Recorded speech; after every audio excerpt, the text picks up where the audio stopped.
बिस्मिल्लाहिर्रहमानिर्रहीम। अस्सलाम वालेकुम नाजरीन, चंद दिन पहले मैंने एक वीलॉग किया था। एक वो खातून हैं जो कहती हैं, क्लेम करती हैं कि वो पाकिस्तानी हैं और वो हिंदुस्तान चली गई हैं। वो पबजी गेम खेलती थी।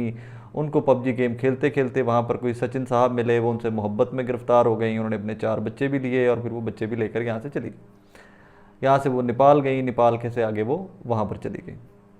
उस कहानी में बहुत सारे झोल थे। मैं उनकी ज़ुबान से, उनके लिबास से, उनके इस्लाम के बारे में नॉलेज ज़ीरो होने से बहुत सारे पॉइंट्स थे, बहुत सारी इस तरह की चीज़ें थी कि मुझे उनके ऊपर बहुत सारे डाउट्स थे। उन्होंने वहाँ पर जाकर हमारे पाकिस्तान के कल्चर के ऊपर, जैकबाबाद शहर जो है, उन्होंने कहा जी वहाँ पर कत्ले आम होता है, वहाँ पर तो लड़कियों को मार देते हैं, मक्खियों की तरह कोई बंदा पूछता नहीं। पाकिस्तानी फ़ौज के बारे में मोहतरमा फरमाती हैं कि जी जिसको कोई नौकरी नहीं मिलती वो पाकिस्तान की फ़ौज में चला जाता है।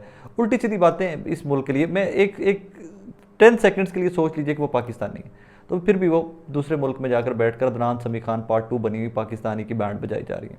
मुझे पहले से इस पर कोई डाउट नहीं था, उनकी ज़ुबान, उनकी तरबियत देखकर, कि वो इंडियन एजेंट थी जो पाकिस्तान में काम कर रही थी। मुझे इसमें कोई डाउट नहीं था। बहुत सारे लोग इस तरह के होते हैं जो पैदा यहाँ पर होते हैं पाकिस्तान के अंदर, लेकिन वो उनको भेजा जाता है पैदाइश से भी पहले।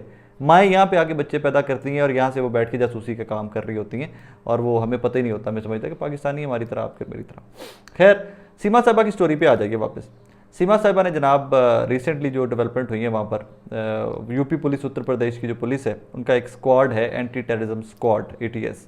उन्होंने जनाब सीमा साहिबा को इस सस्पिशन में, इस शुबे में 8 घंटे तफ्तीश की है उनसे कि जनाब आप हिंदुस्तानी नहीं हैं, आप यहाँ पर किसी भी चक्कर में नहीं आई सीधे में, आप पाकिस्तानी एजेंट हैं, आप पाकिस्तानी एजेंसीज़ के लिए काम करती हैं। और वो आगे टर्मिनोलॉजी में मैं आपको चल के आगे बताता हूँ कि वो क्या क्या टर्मिनोलॉजी और कहाँ तक उनको रगड़ा लगा है मोहतरमा को।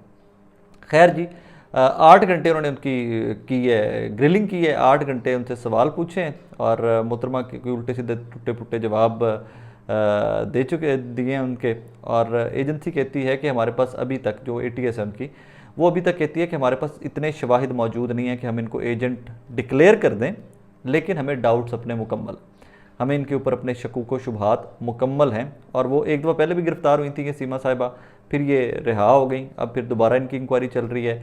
और ये हिंदुस्तान का एक नेशनल इशू बना हुआ है। वहाँ पर पूरा मीडिया उनका, वो मंजन बिकने वाला है ना, कि एक खातून जो है वो तो समझ नहीं आती कि जैकबाबाद की रिहायशी, कराची में रहती हुई, यहाँ से उठती हैं, वहाँ पर चली जाती हैं नेपाल, दुबई जाती हैं, दुबई से नेपाल, नेपाल से आगे, पता क्या कर रहे हो भाई।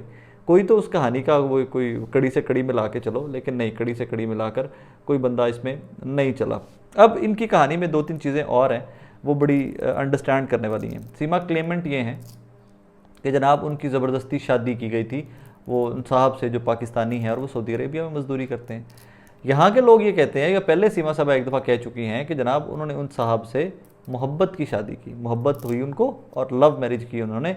और ये वही खातून है कि जिनको बेचारी को भी मोहब्बत नहीं मिल रही, 4 बच्चे भी पैदा कर लिए उस शख्स के साथ, कई साल रह भी लिया उस शख्स के साथ। फाइनली एक सचिन साहब नामी एक इंतहाई खूबरू खुश लुकिंग नौजवान जो हैं हिंदुस्तान के, उनके साथ ये मोहब्बत में मुब्तला हो गई और ये यहाँ से चली गई हिंदुस्तान, दुबई, नेपाल, और लंबा चौड़ा रास्ता। और फिर इसके ऊपर जो इंडियन इंटेलिजेंस ने, उनकी एंटी टेररिज्म स्क्वाड जो है, उन्होंने डाउट्स इनके खातून के ऊपर ज़्यादा डाउट्स क्यों किए हैं, क्योंकि उनको लगता है कि 2 दिन पहले पासपोर्ट बना है इनका और 2 दिन के बाद फ़ौरन ये ट्रैवल कर रही हैं।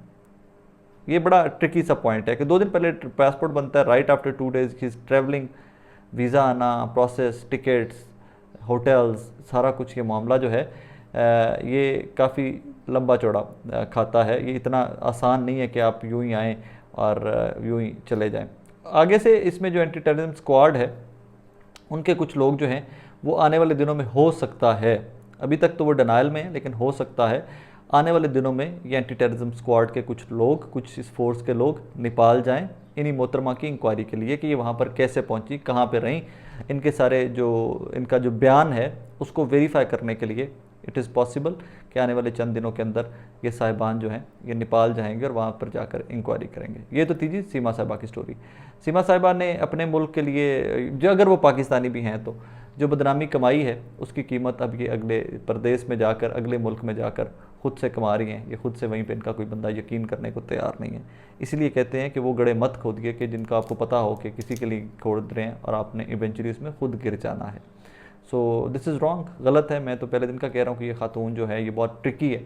हिंदुस्तानी मीडिया कह रहा है या हिंदुस्तानी एजेंसीज कहती हैं कि हो सकता है पाकिस्तानी एजेंट हो। मैं आज भी अपनी बात पे कायम हूँ कि मुझे लगता है कि ये हिंदुस्तानी एजेंट है, पाकिस्तान में प्लांट किया गया था, यहाँ पर रही, शादी की, बच्चे बुच्चे किए, वापस चली गई और वापस जाकर उनको रीलॉन्च किया गया है। और ये पाकिस्तान को बदनाम करने के लिए ह्यूमन राइट्स वॉलेशन, बच्चियों की शादियाँ ज़बरदस्ती की जाए, बच्चियों को मार देते हैं, ख़वातीन को कत्ल कर देते हैं वहाँ पे, ये वो इस तरह का प्रोपेगेंडा करने के लिए इनको इस्तेमाल किया जाएगा। दैट इज़ माई टेक, वो मेरी ज़ाती टेक ये है।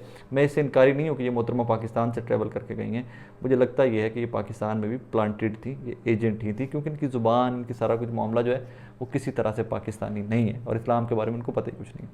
अगली स्टोरी जी, एक senior federal minister, senior politician, बुज़ुर्ग आदमी, 60s, लेट 60s में भी होंगे गालिबन, मुझे एग्जैक्ट एज नहीं पता, लेकिन लेट 60s में होंगे, ख्वाजा मोहम्मद आसिफ साहब। कभी वो नेशनल असम्बली के अंदर किसी के लिए, खातून के लिए ट्रैक्टर ट्रॉली का लफ्ज़ इस्तेमाल करते हैं, तो हमारे जो अलम्बरदार हैं इंसानी हकूक़ के और ख़वातीन के राइट्स के, वो उन्होंने तब भी कोई बहुत शोर नहीं मचाया था, इसके ऊपर ठट्ठे उड़ाए थे और इस ख्वाजा आसिफ साहब की स्टेटमेंट के ऊपर, और उन्होंने इसके ऊपर बड़ा मजाक उड़ाया था। आज ख्वाजा आसिफ साहब ने एक ट्वीट किया है, वो बड़ा शर्मिंदगी का बायस ट्वीट है, मैं आपको बताता हूँ क्या है। मुर्तज़ा शाह साहब हैं, जियो के सीनियर रिपोर्टर हैं, लंदन में काम करते हैं, लंदन का ब्यूरो संभालते हैं, उन्होंने एक ट्वीट किया हुआ था, US government sent cipher to general Bajwa to remove and only Bajwa could have removed me, says Imran Khan.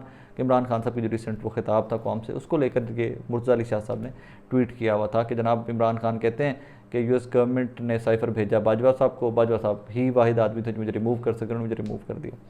इसके ऊपर कोर्ट ट्वीट करते हैं ख्वाजा आसिफ साहब, शर्मिंदगी का मकाम है। जब ये पढ़ा मैंने तो मुझे यही आया कि बाबियाँ को ना बुजुर्गां को शाम के अंधेरे के बाद ले लेना चाहिए मोबाइल फ़ोन। ये उल्टी सीधी ट्वीट्स कर देते हैं, या तो ये शाम के अंधेरे के बाद सो जाते हैं, नींद में होते हैं, या किसी और हालत में होते हैं कि इनको पता नहीं होता हमने क्या ट्वीट करना है, क्या नहीं ट्वीट करना। रात के 2 बजे ख्वाजा साहब ने ये ट्वीट किया हुआ है 1:59 AM के ऊपर। तो ये अजीब सी हालत में, शायद हालत नीम या किसी और हालत में ख्वाजा साहब ने ट्वीट कर दिया। अब ट्वीट सुनिएगा, ये इस तरह की बातें करता है और ख़ुद इसका यकीन करता है। इसने कोई ऐसी बात नहीं की जिसकी ये ख़ुद तरदीद नहीं करता। दो ही चीज़ें हो सकती हैं, या ये अवाम को चे समझता है या ख़ुद चे है।